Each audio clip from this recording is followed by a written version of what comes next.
I had an opportunity to watch them practice.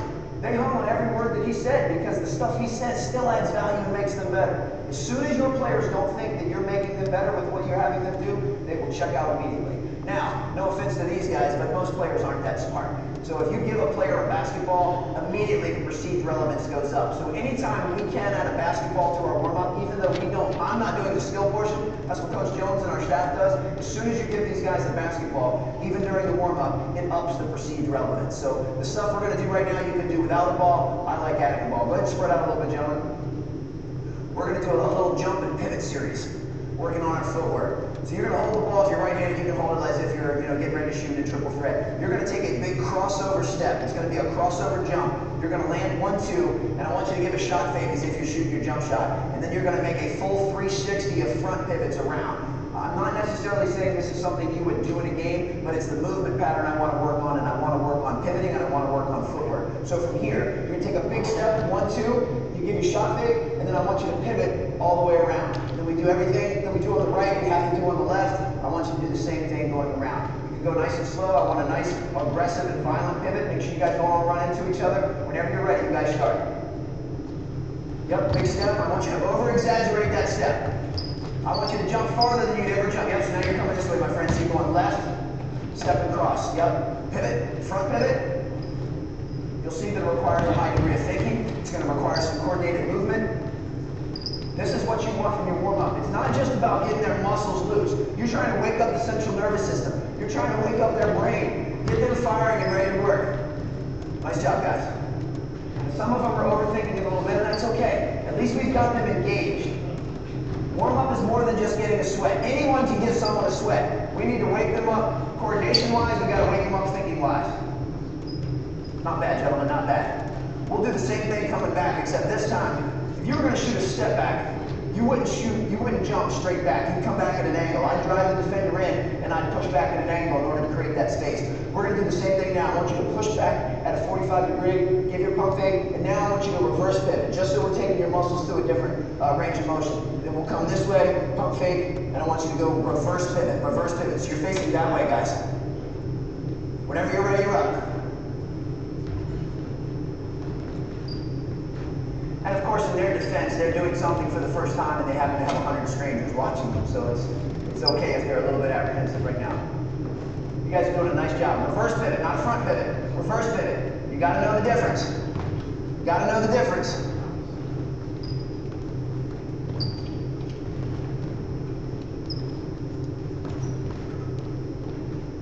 Looking good.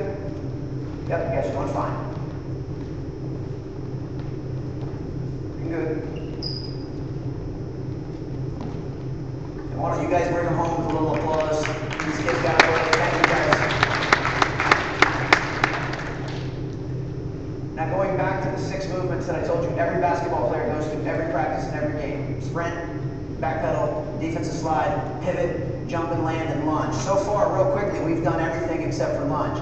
If you're having trouble figuring out how lunge is in the mix, I grab the ball and I rip through it. I'm getting ready to go to the basket and they freeze the tape. I'm in a lunge position. Now granted, it's an awkward lunge position. I'm going at an angle, my foot's internally rotated, I'm leaning forward. It's still a lunge position. Your players are in a lunge position hundreds of times over the course of a week. So we need them to have good balance, good strength, and good body control out of a lunge position. So why don't you guys step out this way now, and you can turn and face these lovely folks. We're going to go through a series of lunges. We're going to do some static lunges now. Now this is going to be really good for improving the mobility in your hips and groin and working on your core. When we lunge, I want you to stay hip width apart. If you're on a tightrope, if you're on the same line, you'll have no balance. So you stay hip width apart. And I want you to take a big step forward. I want your back knee 3 inches off the ground. I want your ankles, knees, hips, and shoulders square to the direction that you're facing. Your front knee is above your heel. And I just want you to put the ball underneath your chin. Go ahead and start with that. And just hold. Yep, nice. Now from this position, from the waist down, you are locked and loaded. You don't move from the waist down. I want you to take the ball and try and touch the ground and touch the sky for 5 good reps. Bring it under your chin each time. Nice, fluid, coordinated movement. Lower body should start burning a little bit. Once you get 5, keep the ball under your chin. Their legs should be on fire right now. They will be very soon. Okay, from here, I want you to raise the ball straight up overhead, and I just want you to sway from side to side. Lower body is locked and loaded. You haven't moved your lower body yet. Once you've done 5, just put it underneath your chin again. Looking good, guys. Now I want you to put the ball directly out in front of you, and I want you to get a 180-degree twist. 180-degree twist. Outstanding. And then you may go ahead and do the exact same thing on the other leg, fellas. Go ahead. Remember the 3 movements, go through the 3 movements.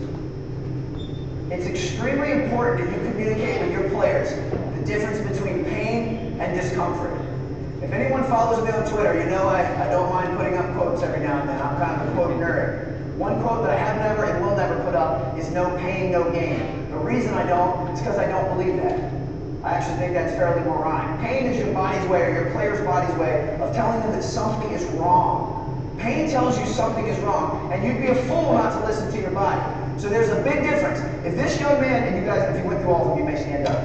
If this young man gets down to a lunge and feels a sharp pain in his ankle or knee or his back, he needs to stop immediately. Something is not right. And if it's beyond your scope, then they need to see your athletic trainer or someone who can help out with that. However, what's very close to pain, if he gets down in this position and his legs, he feels like someone took a match and lit his legs and core and butt on fire, then that's good. We want discomfort. We crave discomfort. The best players in the world have an extremely high tolerance for discomfort. But it's so important that your players understand the difference. See, if you have them push through pain, they've got something wrong with their ankle, their knee, or their hip, and you tell them to tough it out, which more times than not is kind of a male macho BS type of thing, you're going to end up adding dysfunction. You're going to end up making something that right now is a small problem, you're going to make it a big problem. And that's, we can't do that when we're working with young people, especially at the high school age. We're going to do the same thing now, but I want you to do it out of a lateral lunge position, guys. So I want both feet facing forward. I want this foot to stay flat. Notice this ankle does not roll over. I want your butt cheek as close to your heel as you can, and we're doing the same movements. So we're going touch the ground, touch the sky. We're going to sway side to side, and then we're going to twist. Go ahead. So now we're getting some good mobility in the hips. Yep, just square that foot up, my friend. Everything else is cool. Yep. Legs will be burning. Now this right now, whether they realize it or not, and they probably don't because they're fairly distracted with the ball, this is tremendous for improving the flexibility and mobility in their hips, in their core, in their low back. So this is our stretching right now. We don't need to sit the kids in a circle and have them pretend to stretch for 15 minutes before practice. This is accomplishing everything we need from improving the mobility and flexibility standpoint. Same thing leading to the other side, guys. You guys are doing a terrific job. Terrific job. Lean in it. And these guys are doing a nice job. I would not say that every one of them is 100% textbook perfect, but that's okay. See, I'm going to get a chance to do this most days of the week. So if I constantly see that this young man's feet aren't square, I get to tell him every day to keep his feet square. There's not a real sense of urgency in trying to make sure that every kid is perfect immediately. I've got time to work on this. Nice job, Dylan. Next one we'll do, this is going to be for your hamstrings. Now, understand that anything that you do in your warm-up, you can find a way to make it progressively more challenging, and that can be a part of your workout. Anything you do in your workout, you can find a way to lessen the intensity and make that part of your warm-up. It's all the same stuff. The drill we're going to do right now is more, is more for some flexibility in the hamstrings. But we also use this as one of our primary strength builders for the hamstrings as well. How many of you work with females? Handful of you? Outstanding. Females by nature are 5 to 8 times more likely to suffer an ACL injury than males. Some of that is due to some genetic differences that we can't address. A lot of that is due to some controllable factors through training that we can. For those of you that don't work with females, and I don't, DeMatha Catholic High School is an all-boys high school, but a la Derrick Rose, men are not immune to an ACL injury either. So the stuff that I'm going to talk about right now is for boys and for girls. If you were to go to DeMatha and ask our players, does Coach Stein do ACL injury reduction with you? They would have no clue what you're talking about. I just don't use that terminology with our players, but you better believe that we do it every single day. It's incorporated into the fabric of our warm-up. There are 4 things that you need to do if you want to lessen the occurrence, the potential occurrence of an ACL injury. The first is you improve the mobility in the ankles and the hips. If you guys are kind enough to come back this afternoon when I speak, I'm going to show you the barefoot routine that we do that's all about ankle mobility. We just didn't have time to cover it this morning. What we just did there is tremendous for hip mobility in the groin and the hips. When players run and players jump, and especially when players land, you want the impact to dissipate in their ankles, their knees, and their hips. If it doesn't go through all 3 of those joints, it puts extra pressure on another joint. If a player's ankles or hips are extremely tight and they cannot flex when they land, all of the impact goes to the next closest joint, which is the knee.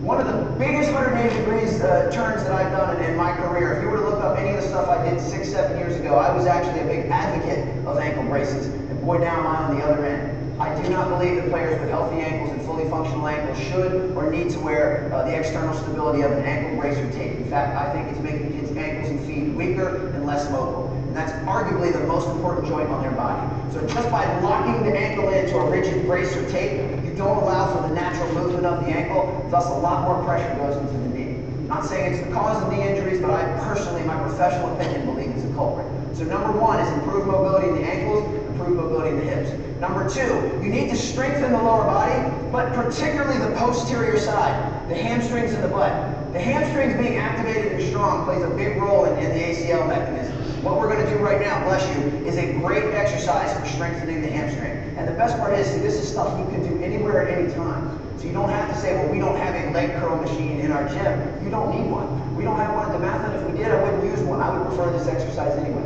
Number three, you have to have your players conditioned to land safely, land quietly, and land on balance.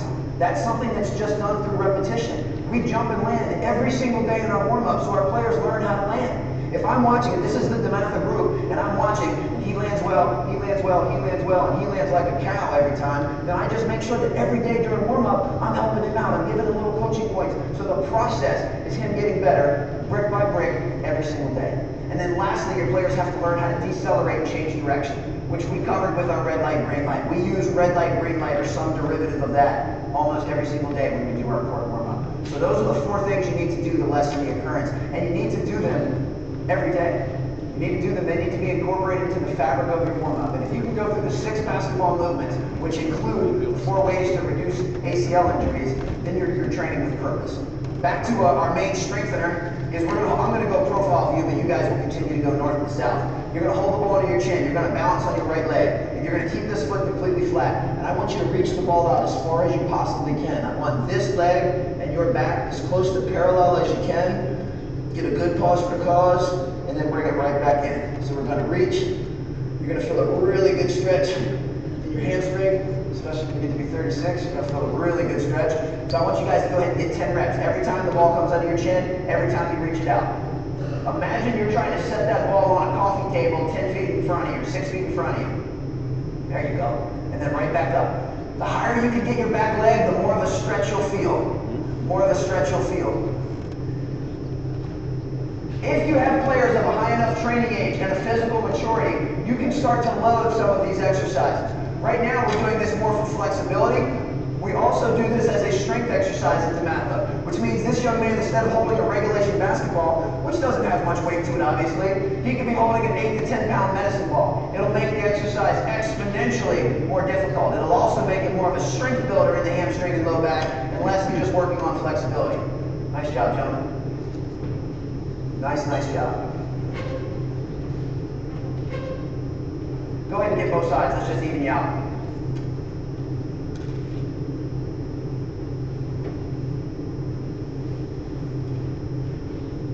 You keep me straight on time. I forgot to look at my watch. You just grabbed the call. Yeah. Good on me. I like to talk. Looking good, guys. Big stretch. Yeah.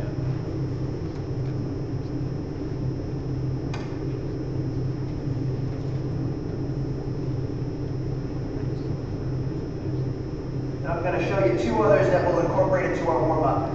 The way I look at it, as a coach, you want to have as many tools in your toolbox as you can. You want to have as many bricks to build your wall as you possibly can. So my goal is to have access to 1 million different warm-up drills, and then I'll just select a handful of them to do each day. So we have a very specific skeleton or template that we run through at Dematha. The kids know when they come in, we're going to start with our shoes off, we're going to do 3 or 4 minutes of barefoot. Then we're going to go to a warm-up, we're going to do some stuff for our mobility, then we're going to do this, then we're going to do that. They just know what we're going to do each time. They understand the pattern, they understand that it's not just me just throwing a bunch of stuff out there, but they don't know what we're going to do for warm-up. And the longer you do this and the more involved you get, the more exercises you have, the more tools in your toolbox, you've just got more to choose from. But we'll lunge, for example, we'll lunge 95% of every single workout.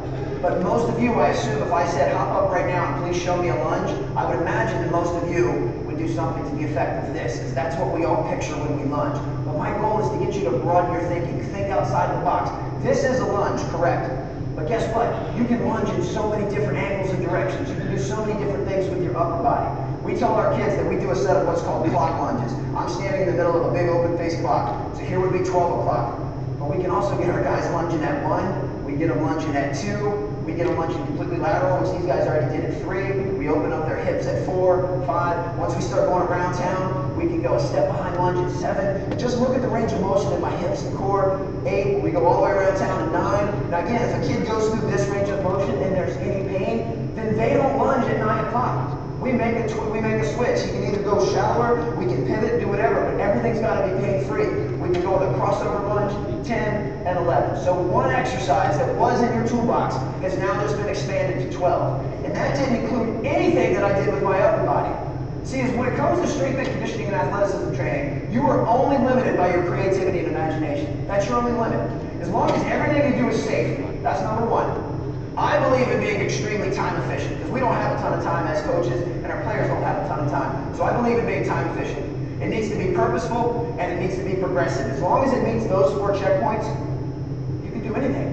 Never let your own imagination stifle what you can do. So from an upper body standpoint, every time our players lunge, they can reach. Every time they lunge, they can twist. Every time they lunge, they can reach to the ground. They can do that holding dumbbells. They can do that holding a medicine ball. They can, again, infinite possibilities. So you take 5 or 6 things they can do with their upper body, multiply that by 12 different angles of a lunge, that one exercise is now hundreds. So just make sure that you approach everything with that mentality. Everything with that mentality. You're not going to need to go through those lunges right now. But what we will do, I want you to grab a partner. We'll jump first. We're going to do a couple jumps and lands. You take a big step back. You take a big step back just so you're staggered.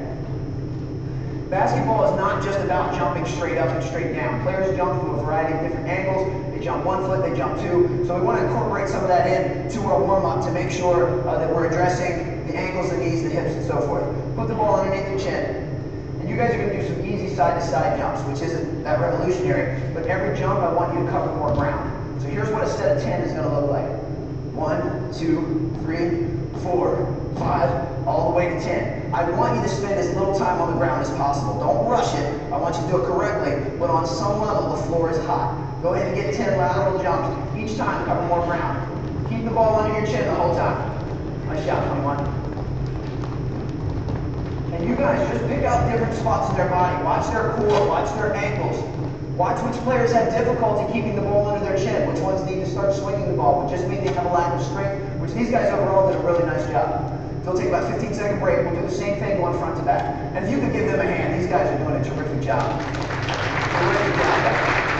Same thing front to back. You jump forward, you jump back. Each time, cover more ground. You're going to see that jumping backwards is a difficult athletic skill. We don't do it a ton, but it's one that I want you to work on. Whenever you're ready, you're up.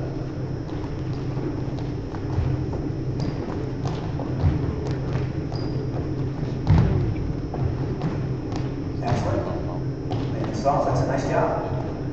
As you see, players will always be able to cover more ground jumping forward than backward, which is, if we did this for a few more reps, it would have been in your lap. That's normal, but they're going to keep moving forward. Excellent job. Now we're going to add, just to add some variance to it, I want you, this time when you jump, every time you jump up, the ball goes up. Every time you come down, the ball goes down. So we're going to work on some coordination, and we're making it more basketball specific. You would never jump in the game of basketball and just keep the ball there, right? Everything would be about full extension when you're blocking a shot, grabbing a rebound, or shooting the ball. And this time we'll make a 180-degree turn. So you're going to hold the ball here. When you jump, the ball goes up. As soon as you hit, you're coming right back down. But notice that the ball's coming up and down. My imaginary ball never went below my chin. Get a set of 10. Now remember, we're not jumping in a circle. So if you jump right to left, then you come back left to right. The floor is hot. Whenever you're ready, let's go. Yes, good control. Good control.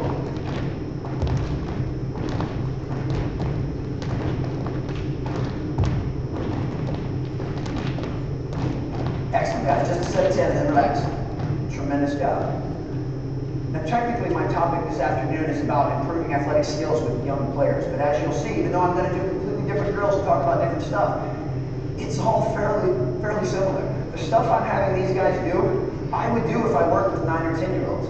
And I would do if I worked all the way up with the Olympic team. So this stuff, again, there might be ways that you need to tweak it, but these movement patterns that they're going through, and you're going to hear me go on my soapbox later this afternoon, this is the stuff that our young kids should be doing. Our country has it so twisted. We have such early specialization. We put such such a focus on winning at such an early age that our kids don't know how to move. They can't go through the 6 movement patterns required for them to actually play the sport because we're so busy trying to teach them how to play the sport. It's backwards. You got to get kids how to control their body and move first. Then you teach them the skills of the game. Once they've mastered that, then you let them compete and you let them play. But that doesn't happen when they're 9 and 10 years old. The fact, and I don't mean to go off on a tangent, but the fact we have an AAU national championship for kids 8 or 9 is borderline criminal. It's absolutely one of the most absurd things I've ever heard in my life. And if you want to hear more about it, come back here today at 1. Sorry, I had to go off on that. All right, you guys each grab a partner, and you can be my partner. One guy can set the ball down. Another way that we can improve strength and functional core strength, but also wake up the central nervous system. So this could be something you do in your warm-up, or it could be part of your actual workout, is a set of partner exercises. I love this stuff because it requires communication among teammates, which is extremely important. So one guy's going to get a strong athletic stance in just a second. I told you that if I asked most of you to do a lunge, you would probably do this, because that's how we've all been conditioned. If I asked most of you to show me a core exercise, I'll bet you everything I got in my wallet, 90% of you would lay on your back and do some ab exercises. You'd start tugging on your neck and do some type of bicycle or 6 inches or anything that you've learned how to torture a kid's ab. But I want you to think more broadly than that. Abs are certainly part of your core, but as far as a basketball player is concerned, the core is everything above the kneecaps and below the armpits. All of this is a player's core. Their lower back, their obliques, their abs, their groin, their hip flexors, their butt. All of that is their core. And we want to train it in a very functional manner. It doesn't mean that everything you do has to be standing, because we don't. We do a lot of stuff out of a plank position. But anytime you can, especially if you want to increase the perceived relevance, you want players standing. If played correctly, basketball is played standing up and it's played on 2 feet. So anytime you can train accordingly, you will increase that perceived relevance. So right now, I'll just use you to demonstrate. Pick up your ball, and I want you to get a good solid athletic stance. I want you to hold the ball directly out in front of you. Now you are a statue. You are not to move. I'll let you breathe, but I don't want you to move. You are to hold on that ball like it's full of $100 bills. I'm going to push down on the ball, but don't let me move it. I'm going to push down on that ball for 10 seconds. Now remember, you're allowed to breathe. Hold it up there. Don't you let me move you, man. Come on. 10 seconds. And I'm going to push it to the side for 10 seconds. Don't you dare let me move you. There you go. Good. Good. And then I'll do the same thing on the other side. So this show man's going to work for 30 straight seconds. I'll let you guys go ahead and demonstrate right now. One guy's in an athletic stance, and you can just chill for a second. Thank you for your... If you're in a strong athletic stance, you push down for 10 seconds, you push right for 10 seconds, you push left for 10 seconds. 30 seconds worth of work. Make them work. The goal as a teammate is to take your teammate to the edge of that cliff. It's not to push them over. If I wanted to push that ball to the ground, leverage-wise and strength-wise, I could easily do that, but that's not doing anything to get him better. I want to take it to the point of tension. But look how you're just standing up unathletic. We don't want that. I want you rock solid. You are a statue. You're going to push to the side for 10, and then left and right for 10. Yep. Don't let them move. Make sure you breathe. So it's hard for you guys to see with the naked eye, but boy, are they engaging all the muscles in their core and their upper body. Excellent, excellent. This absolutely trumps anything that they'll do laying on their back, tugging on their neck. Nice job. This is strengthening them from the feet up. Now, it's important with partner exercises. And I don't know about you, and even at an amazing program like the MAFA with, Coach Jones, we have a tremendous program, but admit it, every one of us in our program has a couple of jackasses, right? And when you do partner exercises, who usually partners up? If you have 2 jackasses in your program, like magnets, they go together, right? You can't let that happen. You can't let that happen. So you need to make sure, because what will happen, if these 2 guys are jackasses and they're digging around and they're not doing what they're supposed to do, they will drag down the group next to them, and the next thing you know, we're not being as efficient as possible. See, we're such big believers in time efficiency. People are shocked at how little we do volume-wise from a strength and conditioning standpoint at the MAFA, but still get a great result. Because we make sure that everything we do is intense, we make sure that everything we do is purposeful. So if we're only going to do core stuff for 2 minutes, partner exercises for 2 minutes, we got to get the most out of that. So we can't allow for anybody to be screwing around. It's got to be serious. Okay, I told you how important it is to be in a lunge and be strong from a lunge. Go ahead and get out in a lunge position for me, please. Yep, and hold the ball straight out in front of you. Yep, same thing. I'm going to push down for 5 seconds. Right, and I won't need to push very hard. He's at a mechanical disadvantage right now being in a lunge, and then I'll push the other way for 5. You guys go ahead and do that real quick. Just relax, my friend. So go ahead and push down for 5 seconds, push right for 5 seconds. That's great. That's tremendous. This is excellent right here. Excellent. And then switch legs. I'll do it on time, Coach. Show what we got. Keep rolling. You just tell me. Perfect. Yes, sir. Yep. players are stronger, if they have a higher training age, if they get conditioned to do this, once again, you can make it progressively harder. You can up the time. They can go for 15 to 20 seconds in each direction. You can have them hold a medicine ball, so now they're fighting gravity along with fighting their partner. We'll do one other variation, then I'll show you a different set of drills. Go ahead and get down to your lunge, please, and hold the ball directly above your head, arm straight above your head. Now this time, instead of giving constant tension where he can fight against me, he's going to stay in this position that you are not to move. You keep everything in here nice and tight. I'm just going to kind of tap with the ball. I'm just going to kind of tap with the ball. There you go. You hold on to that thing. Hold on to that thing. I know it's not easy. I know it's not easy. It's a good job. Okay. Hey, give him a hand. That was terrific. Nice job. You guys can do that one real quick. Just get about 10 seconds worth of taps on one side. Once again, the goal is to make your teammate better. I don't need somebody swiping at the ball. Of course you'll knock it out. We don't need that. I want you to give it just enough pressure and tension that's appropriate for your teammate to make them better. See, here's what we try to make contagious at the Matha.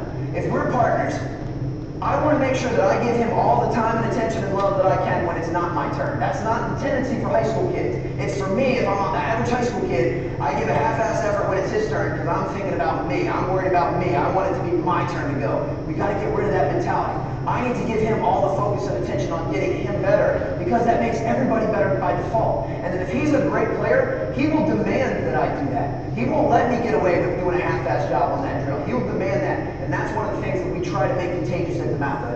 As you guys know, it's not easy. We can actually just set the balls down, and I just need two guys. I'll get you two guys. You three guys can go chill out over there, and if you could give them a hand, please.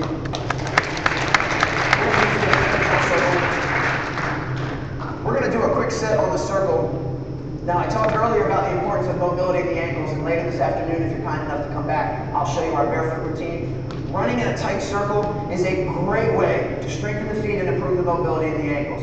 I understand that basketball is not played in circles. It's a game of angles and sharp cuts, and with the exception of maybe coming off of a curl cut, that you don't run in circles. However, running in a tight circle is amazing for the feet, but at the same time now we're going to work on acceleration and deceleration. I told you at the beginning that basketball is not a speed game. It doesn't matter who can run into end the fastest. It's who can change direction. It's who can decelerate, load, and explode and get all of their energy directed in the direction that they want to go. That's what's most important. This is a great drill to reinforce that. So you'll be on this side. I'm going to be you for just 1 second, my friend. We're on the circle. Toes are on the circle, and we face each other. We have good communication. You're going to go this way. I'm going to go this way. So we say go, and we're sprinting. We're sprinting around the circle as fast as we can. We're sprinting.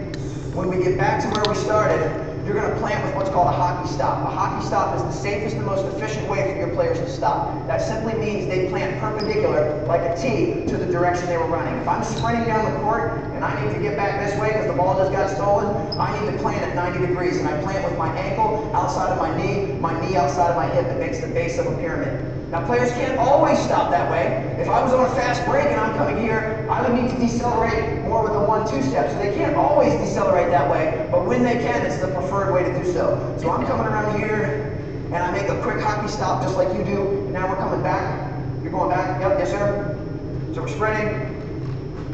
When we get back to where we started, I want your players to come to whatever type of stop you teach when they shoot their jump shot. At DeMatha, Coach Jones and our staff teaches stepping in with a 1-2 step with the inside foot. If our players are on this side of the court and they catch, we step in left, right, and we shoot. If we happen to be on this side, we'll step in right, left when we shoot. That's what Coach Jones teaches, so that's what I reinforce in everything that we do drill-wise. So we would step in, 1-2, shoot, land on balance, land soft, land quiet. Next guys would come on. So just you two right now.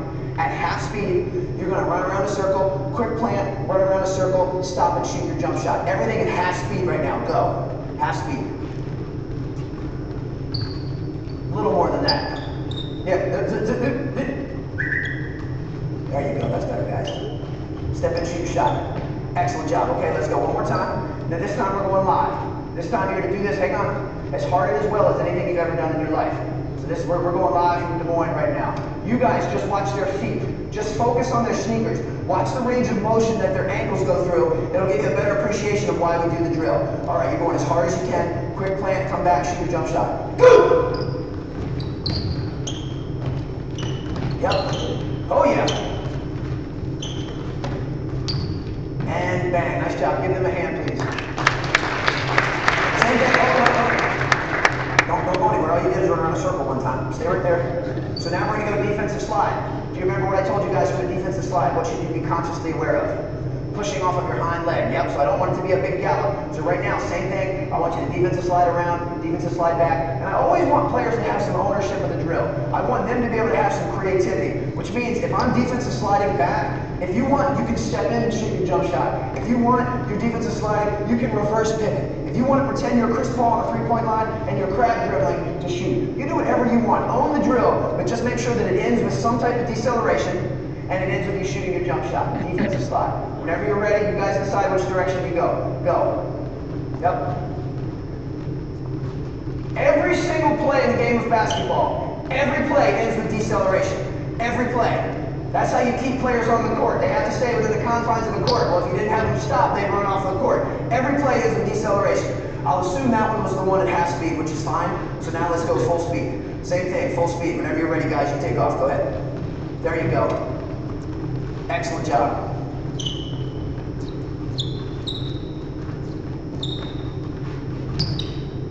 We can do something, just a minor tweak.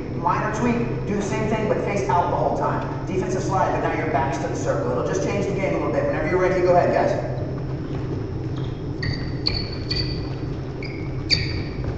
To be quite honest, I would be flattered if you like some of the drills that I do today and you take them back and you use them. That would make me feel good. That's the reason that I do them. But what would be even better is if you're looking at this stuff and you don't just take it at face value. I want your wheel spinning. I want you to look at these drills and go, you know what, that's a cool way to do it, but I can do this. I can make this twist. I can make this adjustment. Again, don't ever let your own imagination and creativity stifle you. So anytime you're seeing these drills, I want your wheel spinning on ways that you can own the drill just the way we want the players to do it. All right, another progression we can do, because I want everything to be progressive that we do, is both guys on the line, on a circle rather. I'm going to say go, and you're going to start sprinting around the circle. But right now, you can just walk. Go. So pick which direction.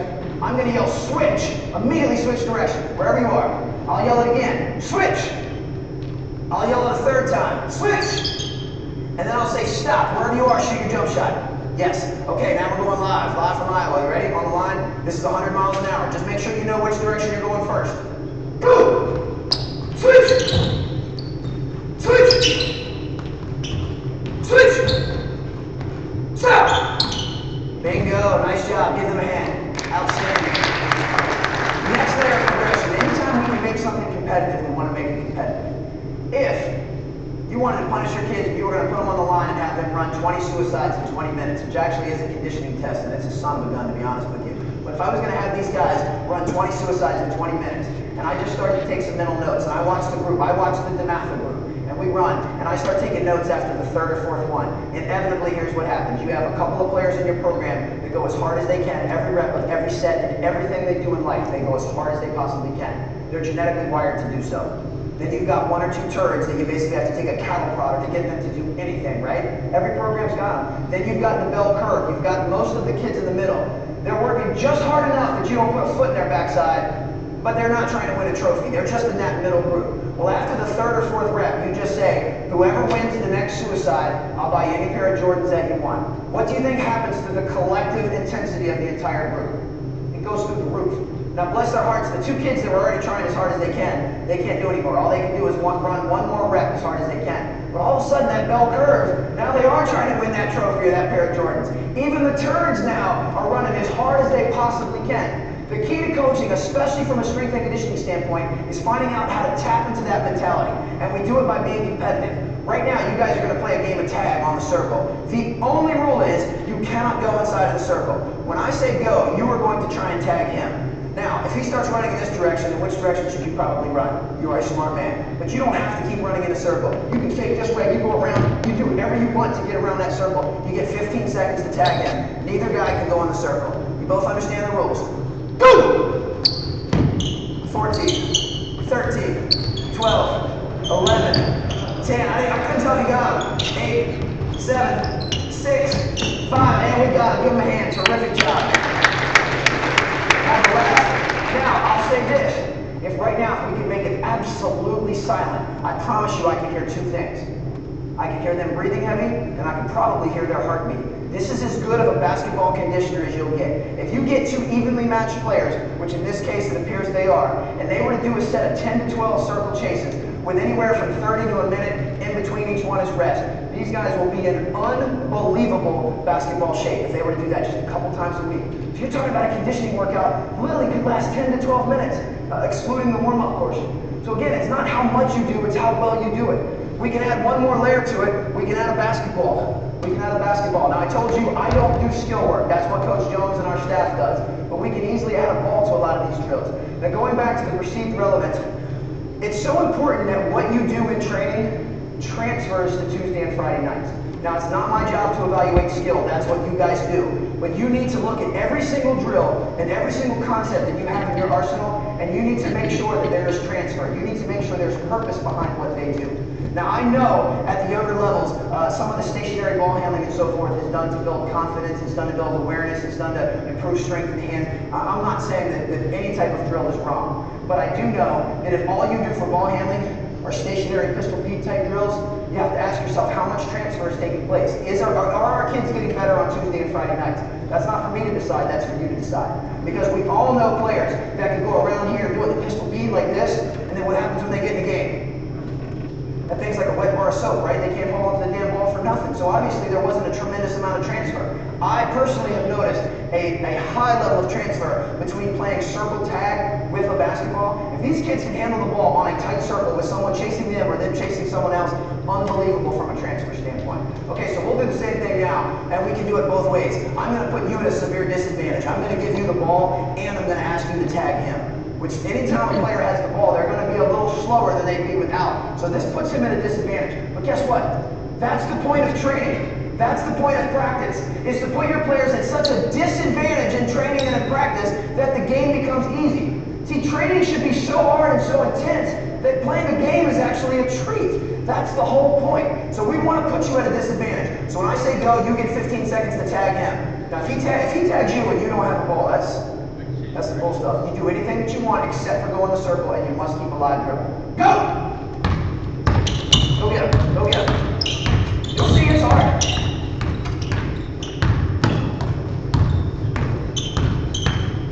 3, 2, 1, and time. Give these guys a hand. Terrific job. Just so we can see the difference, give him the ball now. And I still want you chasing him. So now he's a little bit of a disadvantage because you don't have a ball and you've got to keep a live dribble and try not to get tagged. You're chasing him. Last set. Go! 5, 4, 3, 2, and got time. Give them a hand, please. Outstanding job, man. Outstanding. All right, you guys can head over there. Nice work, fellas. Now the circle stuff, and again, I apologize if I didn't do it justice because we go through everything so quickly, but you can spend 10 to 12 minutes doing that a couple days a week and get your players in phenomenal shape. See, as far as a basketball specificity, if you still have players, and bless their hearts, they're trying to do the right thing, but if you have players that are waking up in the morning and they go jog 4 miles through their neighborhood to get in basketball shape, they're missing the boat. That's not basketball shape. If you're having your players out at the track and all they're doing are running sets of 100s and 200s and 400s, you're missing the boat. That's not going to get them in great basketball shape. It may from a cardiovascular standpoint. It will get their heart and lungs in basketball shape, but it doesn't do it from a muscular standpoint. To get kids in great basketball shape, they have to be able to go through those 6 movement patterns that we've talked about a couple times. See, if you have players just running 100s, or just running 200s, or just running 400s, and then you get to practice, and you're like, we've been doing that for 12 weeks, and my kids can't get in a defensive stance? Why do 4 kids have tweaked groins on the 3rd day of practice? I don't get it. I ran the mess out of them for the last 12 weeks. It's because you didn't do it in a purposeful manner. You didn't do it as far as basketball specificity is concerned. So this is the stuff that we need to make sure that we're integrating on a year-round basis. Now, I don't do very much conditioning once our season starts, and I don't know what drills Coach Jones did yesterday. Coach Jones is a phenomenal coach, and he runs a very high-tempo practice. The first 10 to 12 minutes of our practice are all fast break drills. Our kids get a lot of running in during practice, so I don't need to come in and do a ton of extra conditioning. We do make sure that on a year-round basis we strength train. We make sure we do a purposeful basketball-specific warm-up before every single thing that we do, and that's the stuff that we'll make sure we have integrated in.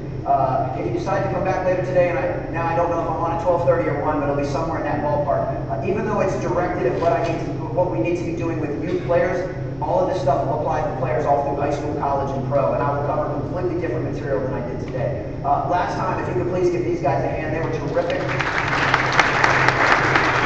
I very much appreciate you being here, and I thank Coach Showalter and Logan for the opportunity to present. I'll be around all day. If I can ever help anybody, it'd be my honor to do so. Let me leave you with my contact information, my email, and I have a 100% return rate on email.